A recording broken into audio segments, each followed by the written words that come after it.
সংসদে গিয়ে নরেন্দ্র দামোদর দাস মোদীর নেতৃত্বে ভারতীয় জনতা পার্টি প্রথম এসেই প্রথম সিদ্ধান্ত নেয় যে বাংলাদেশ থেকে আগত হিন্দুরা তাদের দেশ এটা, তাদেরকে আইনগতভাবে আর হয়রানি করা যাবে না।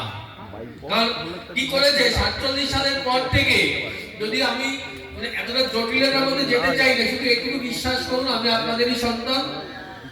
একের পর একবার তো হঠাৎ করে শুনে যায়নি। কি বলেছিল?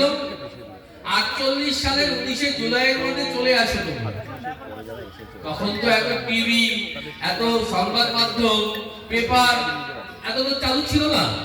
তখন বলা হয়েছিল 48 সালের 19 জুলাইয়ের মধ্যে আপনারা ভারতবর্ষে হিন্দুরা চলে আসেন। দেখা গেল অনেকে এলো না, স্বাভাবিক কারণে জানতে পারলো না, বুঝতে পারলো না।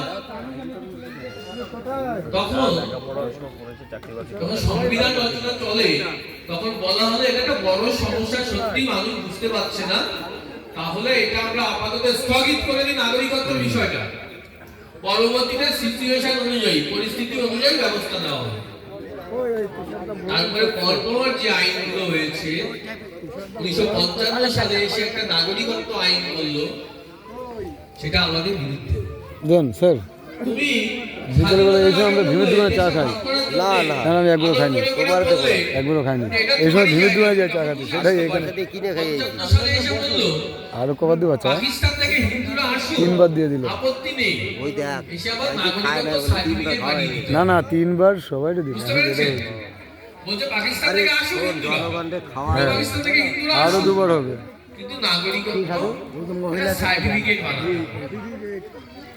এবার পূর্ব পাকিস্তান থেকে মানুষ এসছে, ধারাবাহিকভাবে এসছে। যারা একটু লেখাপড়া জানতো, একটু সমঝদার ছিল, বিশেষ করে যারা বাংলাদেশে পড়াশোনা শেষ করেছে, মাধ্যমিক, উচ্চ মাধ্যমিক, পোস্ট গ্রাজুয়েশন যারা শেষ করেছে, তারা বুঝতে পেরেছিল চাকরি করতে গেলে নাগরিক সার্টিফিকেটটা বানাতে হবে। যারা লেখাপড়া সেইভাবে করেনি, কৃষিকাজ করতেন, ব্যবসা করতেন, তারা বুঝতে পারেনি, তাদের বুঝতে দেওয়া হয়নি। এই আরেক বঞ্চনার ইতিহাস।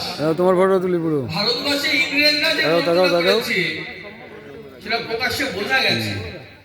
স্বাধীনতার পরে বাংলাদেশে এসব টিভিতে দেখা যাবে, এগুলো পাঠিয়ে দেবো রাতে, সব টিভিতে এখন বোঝা যাচ্ছে, সেটা বলছি। যারা কি শিক্ষিত, লেখাপড়া, চাকরি করতে হবে, তারা এসে দেখে চাকরি তো হচ্ছে না, পাকিস্তানের সার্টিফিকেট দিয়ে কিভাবে চাকরি হবে? তখন বলছে কেন? এসডিওর কাছে গিয়ে, ডিএম এর কাছে গিয়ে একটা অ্যাপ্লিকেশন লেখা, বাংলাদেশ থেকে হিন্দু উদ্বাস্তু এসেছি, আমি আর ওদেশে ফিরে যাবো না। তখন পাকিস্তান বা বাংলাদেশ অ্যাপ্লিকেশন করলেই এই সার্টিফিকেট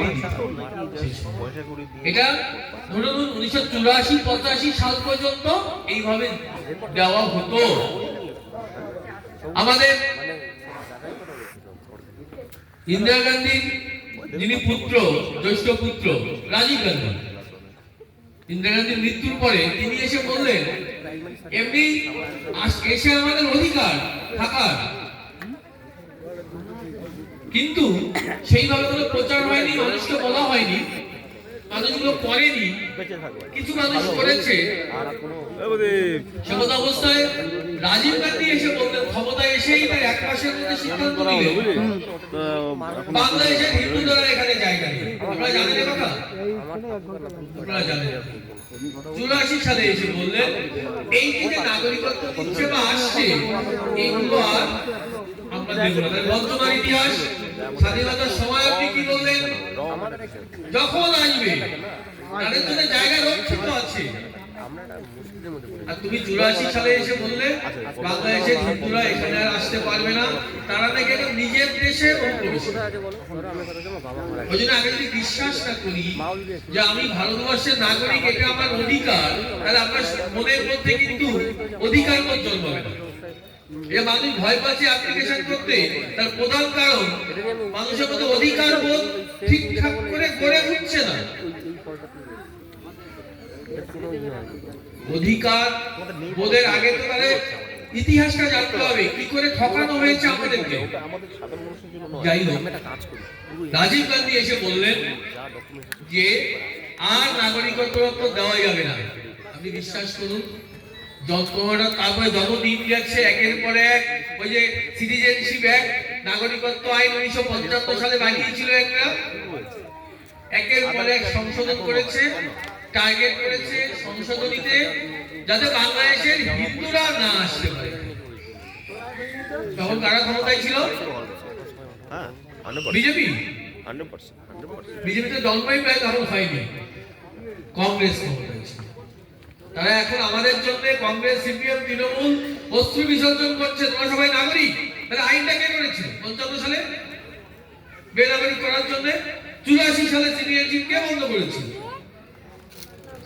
একের পর এক আমাদের প্রতিবন্ধকতা তৈরি করেছে। আর বাংলাদেশে অত্যাচারের মাত্রা একের পর এক বেড়ে গেছে, তাই তো? 71 সালের থেকে বাজে অবস্থা এখন বাংলাদেশে। একের পর এক অত্যাচার বেড়েছে, একের পর এক এরা বিশ্বাসঘাতকতার পরিমাণ বাড়িয়ে দিয়েছে। বিশ্বাস করুন, আমাদের পক্ষে কথা বলার কেউ ছিল না সংসদে, কেউ কথা বলেনি, কেউ কথা রাখেনি। 2014 সালে নরেন্দ্র দামোদর দাস মোদী এসে তাদের এজেন্ডা অনুযায়ী, তাদের আদর্শ অনুযায়ী প্রথম সিদ্ধান্ত নিল বাংলাদেশ থেকে হিন্দুরা আসলে তাদের বিরুদ্ধে আর কোনো আইনানুগ ব্যবস্থা নেওয়া হবে না। এটা আমাদের পক্ষে গেল তো? বাংলাদেশি বলে কেস হতো, হয়েছে অনেকের নামে, আপনার নিজের নামে হয়নি, কিন্তু কত লোকের নামে হয়েছে। আমাদের কাছে দেখো লক্ষ লক্ষ মানুষের নামে কেস হয়েছে। কেস আর করা যাবে না, তাদের বিরুদ্ধে আইনানুগ ব্যবস্থা নেওয়া যাবে না। 19 সালে এসে অনেকবার চেষ্টা করেছে নাগরিকত্ব সার্টিফিকেট দেওয়ার জন্য, 14 সাল থেকে